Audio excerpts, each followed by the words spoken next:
Hello everyone, myself Khyati Vyas from JMP English Medium Saraswati Group of Education. Today I am conducting this session for grade 4, subject is SS. We are discussing chapter number 4, Shah Jahan, and this is my session number 1 for this chapter.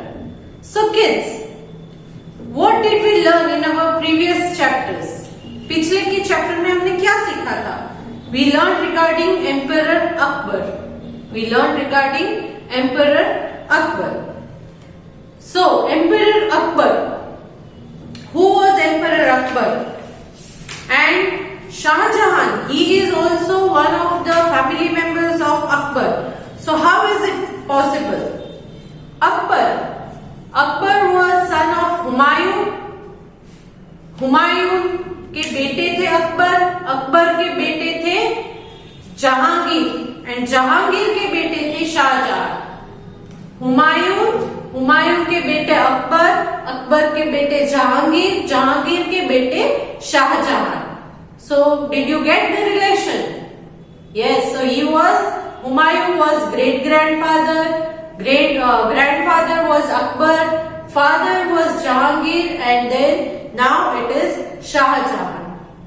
So this chapter in detail we are going to learn regarding one more Mughal ruler whose name was Shah Jahan. Okay kids, as I tell you the name of Shah Jahan, the great Mughal ruler, it immediately flashes into your mind of one of the wonders. There are 7 wonders in the world, and one of them is Taj Mahal. So you immediately think of Taj Mahal when I talk to you about Shah Jahan.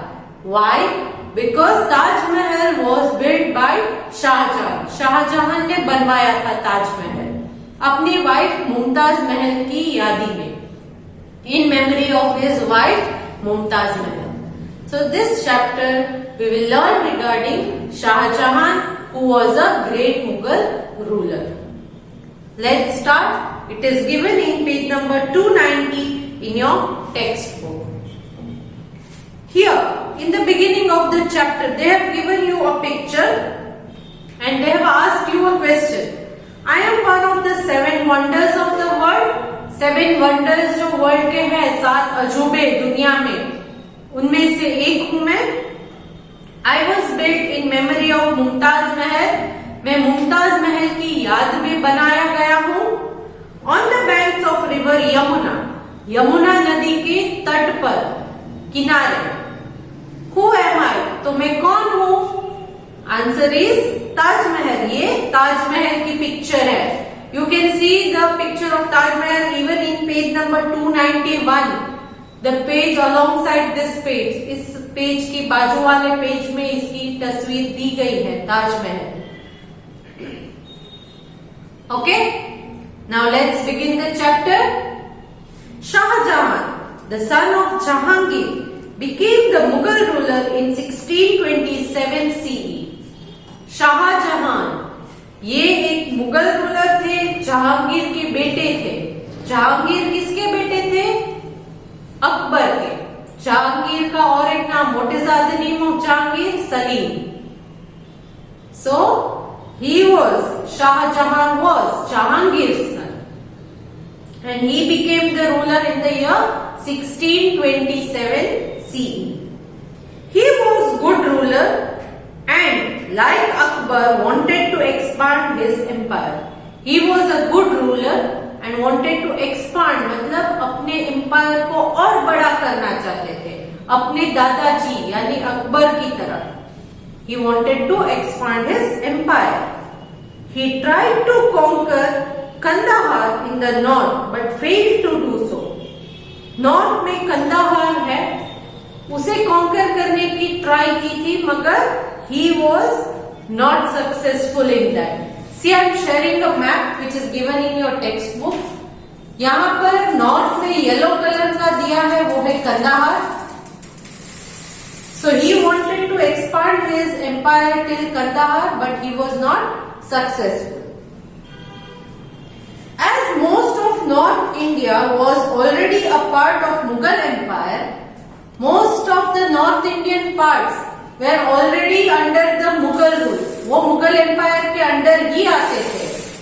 Shahjahan decided to attack kingdoms in south India. इसीलिए उसने सोचा कि अब मैं south India पर Mughal empire को वहां तक एक्सटेंड कर सकता हूं।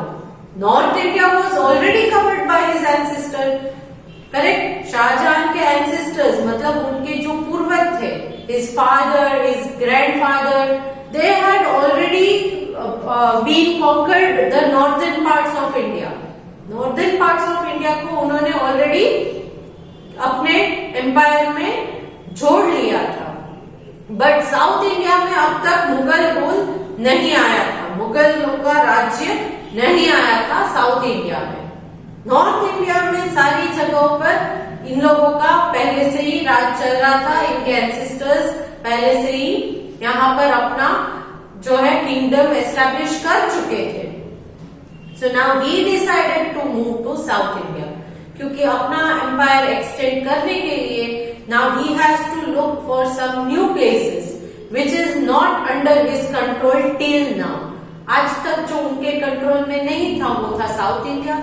तो इसने शाहजहां ने सोचा कि now I will move towards the south of India and establish my empire even in south India. तो अब मैं साउथ इंडिया में भी मुगल एम्पायर को एस्टैब्लिश करूंगा। So as most of India was already a part of Mughal Empire, Shah Jahan decided to attack kingdom in South India. So अपना establish करना है empire, तो South India के जो वहाँ तब के राजा है उनके empire पर attack करना है।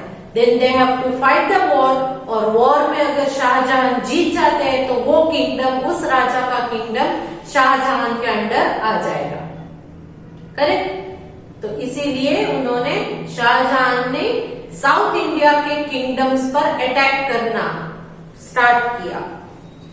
He captured Ahmednagar in the Deccan and forced the kingdoms of Bijapur and Golconda to accept his supremacy. उन्होंने अहमदनगर जो डेक्कन में है उस पर अटैक किया और बीजापुर और गोलकोंडा के जो किंगडम्स हैं उनको फोर्सफुली एक्सेप्ट करवाया कि आप मेरी बात ही मानोगे, जो मैं कहूंगा वो ही करोगे। So he forcefully made the kingdoms of Bijapur and Golconda to accept his supremacy. Golconda और बीजापुर ये दो अलग अलग प्लेसेस है, तो गोलकोंडा और बीजापुर की जो किंगडम्स है उनको फोर्स किया कि आप मुझे सुपीरियर मानोगे, you will consider me as a superior power and whatever I say you have to accept that. So where did Shahjahan attack? Shahjahan ने अटैक कहां पर किया था? ये अटैक अहमदनगर, ये attack Ahmednagar. Now Shahjahan's reign। Shahjahan reign जब हम स्टार्ट करते हैं उससे पहले इस मैप को एक बार क्लोजली स्टडी कर लेते हैं जो आपके टेक्स्ट बुक में दिया है। It is given in page number 291। They have mentioned the name as expansion of empire under Jahangir and Shahjahan. Now here they have given you different colours, 3 different colours. First one is yellow, that is Babur's conquest. Babur who was the founder of Mughal dynasty। Babur जब India आए तब बाबर ने कहां कहां अपना empire extend किया था वो येलो कलर में दिया गया है। फिर बाबर के बाद हुमायूं के बेटे अकबर ने कहां अपना एम्पायर एक्सटेंड किया, ये येलो कलर का जो है वो बाबर ने ऑलरेडी अपना एम्पायर एक्सटेंड किया हुआ था। फिर जब अकबर राजा बने तो अकबर ने और बड़ा कर दिया इस एम्पायर को, that is green colour. Whatever you see in green colour is the Akbar's conquest. तो येलो कलर का जो है वो तो है ही मुगल के अंडर, बट अकबर ने और बड़ा कर दिया। जहां जहां ये ग्रीन कलर है वो सारा अकबर ने एक्सटेंड किया हुआ है। And then pink colour, that is Jahangir and Shahjahan's conquest. Jahangir और शाहजहां इन दोनों ने मिलके जहां पर भी पिंक कलर दिख रहा है वो भी अपने एम्पायर के अंडर एक्सटेंड कर लिया था, उन किंगडम्स पर भी अपने एम्पायर को जमा दिया था। Can you see that the blue lines which are named are all the rivers and the rest of the things they have given you different places with the black dot like Kabul, Kandahar, Lahore, Delhi, Agra, Mewat, Kangra, Ahmednagar. Can you see that? Ahmednagar. Yes. Okay. So now Shah Jahan's reign. Shah Jahan's reign मतलब कहां से कहां तक शाहजहां ने राज्य चलाया अपना। Foreign travelers such as Bernier traveled to India during Shah Jahan's reign. Shahjahan के जमाने में फॉरेन से एक traveller, his name was Bernier, he traveled to India. वो इंडिया आए थे। Some of them have written accounts of their time in India. Amongst these foreign travelers, some of the travelers have written the records, whatever they have seen in India, whichever the kingdom of India they visited, what was special about that kingdom, all these written records were maintained by these travelers. In travellers ने अपने account में सारी चीजें लिखी थी, जैसे कि वो किस राजा के पीरियड में आए थे, देन उस राजा का राज्य कैसे चलता था, कितना बड़ा था, वो किस तरह से एडमिनिस्ट्रेशन वर्क करते थे। All these things were mentioned in some of their books. So foreign travelers such as Bernier traveled to India during Shah Jahan's reign. Some of them have written accounts of their time in India. India में उस जमाने में क्या हुआ करता था, इसके बारे में पूरी रिकॉर्ड्स कुछ लोगों ने लिखी है। They have praised Shah Jahan's rule, और उन्होंने प्रेज किया है, मतलब वाहवाही दी है, शाबाशी दी है शाहजहां के रूल को। शाहजहां जिस तरह से शासन चलाते थे उसको बहुत शाबाशी, प्रेज किया है, उसका बहुत उसके लिए बहुत अच्छा लिखा है कि he was a great ruler, he was very nice, he was very just, so all these things, he was brave, all these things. Next, Shah Jahan's reign was called the golden age of the Mughal Empire. It was also called golden age of the Mughal Empire. Mughal empire के लिए ये एक सोने का as, यानी कि सोने का जमाना माना जाता था। शाहजहां का जमाना सोने का जमाना माना जाता था। Golden age in the Mughal empire. During his rule people were very happy and the empire prospered. Why is it called the golden age? Because all the people living in his kingdom were very happy and the empire was prospered. Prospered means the empire had lots of wealth, everybody was happy, कोई भी गरीब नहीं रहता था, हर लोग अपना अपना काम करते थे, हर लोग खुशी से जीते थे, कोई भूखा नहीं सोता था, कोई इतनी बड़ी प्रॉब्लम नहीं थी, कोई इश्यू नहीं था. There were no issues, no problems. Okay, so the empire was prospered. Mind the pronunciation, सुनिएगा, prospered. There was law and order. और though people were happy, it doesn't mean that they did not follow the law and order. They also followed the law and order which were made by the king. King ने जो भी नियम कायदे कानून बनाए उनको follow भी किया जाता था. करेक्ट, उनको फॉलो भी किया जाता था. The empire had peace and security. पूरे एम्पायर में, पूरे राज्य में peace. This peace is PEACE means शांति थी, and security. They were not scared of anything. किसी चीज का डर नहीं था, क्योंकि उनको पता है कि उनके राजा उनकी देखभाल कर रहे हैं. राजा ने जो भी लॉ एंड ऑर्डर पास किए उसके अनुसार सिक्योरिटी कंप्लीटली उन्हें दी जाती थी लोगों को. तो लोगों को डर कर जीने की जरूरत नहीं है. He was very just. उनके साथ कोई भी प्रकार का अन्याय नहीं होता था. So he was a very good ruler. In the 15th century CE, the Portuguese came as traders to India. फिर 15th century CE में पोर्चुगीज केम टू इंडिया, मतलब पोर्चुगल के लोग जिनको पोर्चुगीज कहा जाता है, Portuguese came to India for trade. वो लोग ट्रेड के इरादे से, मतलब बिजनेस करने के इरादे से इंडिया में एंटर हुए। The Portuguese were interested in buying spices and cotton textile from India. और इन पोर्चुगीज का आने का मेन रीजन था ट्रेड करना, बिजनेस करना। किस चीज का बिजनेस करना चाहते थे वो? इंडिया से स्पाइसेस यानी कि मसाले, इंडियन फूड में जो मसाले यूज होते हैं जैसे कि turmeric, chilli, then cardamom, cinnamon, all these spices, and they were also interested in cotton textile. Cotton textile means cotton से बने कपड़े, कॉटन का कपड़ा और मसाले। इंडिया के फूड में मसालों का सबसे इंपॉर्टेंट रोल होता है, क्योंकि Indian food is consider one of the most tastiest food.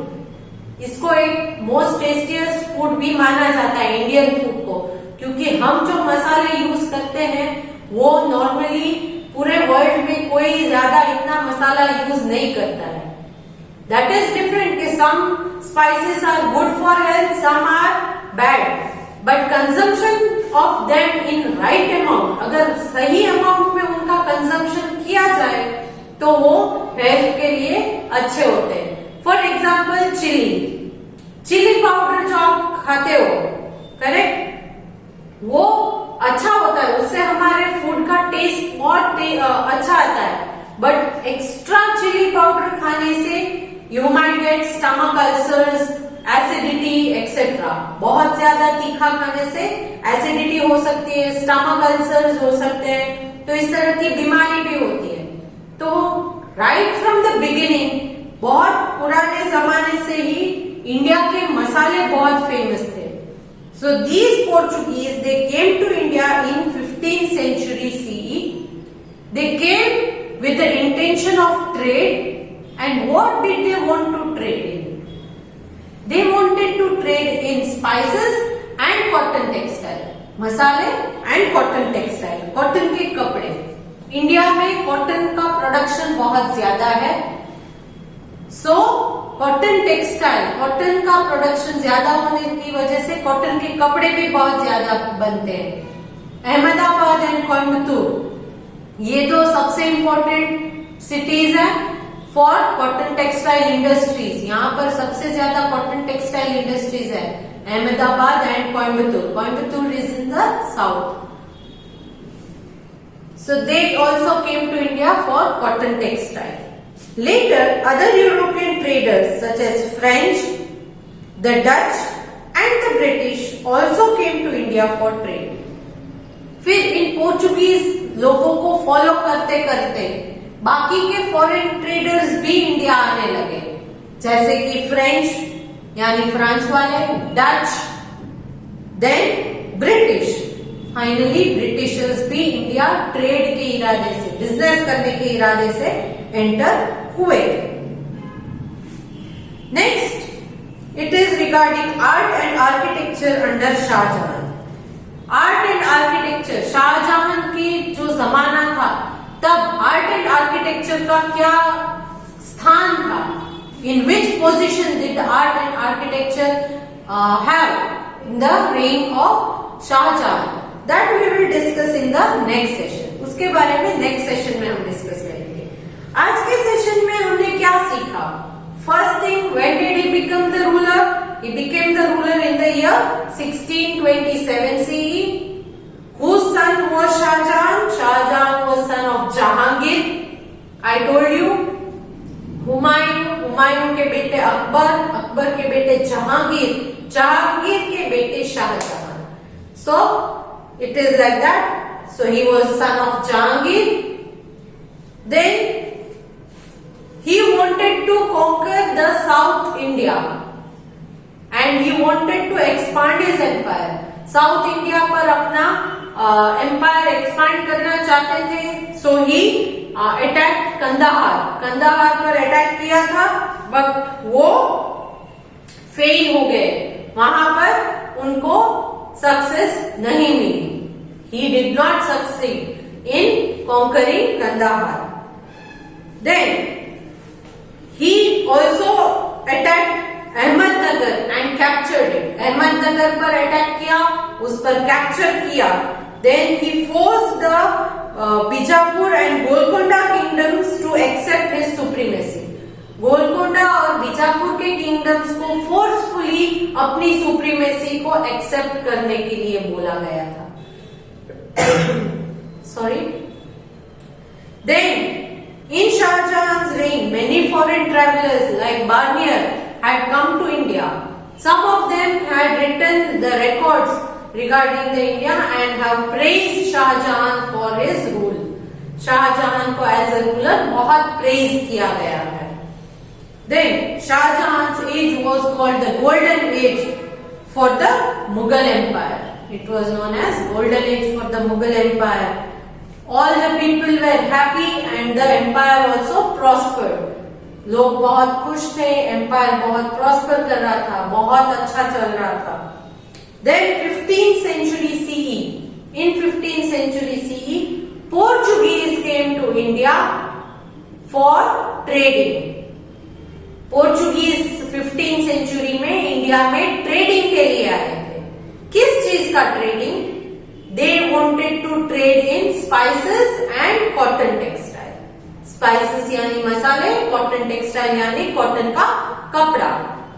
Then following the Portuguese को फॉलो करते हुए further came the French, the Dutch and the British. They had also come to India for trading. ये लोग भी सब trading के लिए India आए. So here I end today's explanation part. Next session we will take up with art and architecture under Shah Jahan. I'm sorry. Along with this video, I am sending a PDF that is worksheet based on the fill in the blanks. I have given the hint box in which I have given the answers of these blanks, but you have to identify the correct answer and write them in the appropriate blanks. Okay? Before I start next session, I want you all to go through the chapter till where I have explained in this video. आज के video में मैंने explain किया है, वहां तक एक बार आप टेक्स्ट बुक में से रीड कीजिएगा. Whichever the difficult pronunciation, go through the video, listen to the pronunciation properly and then try to pronunciate them in the right way. Difficult words के pronunciation सीखिएगा. Okay? Okay. चलो, hope to see you good in the next session. Bye.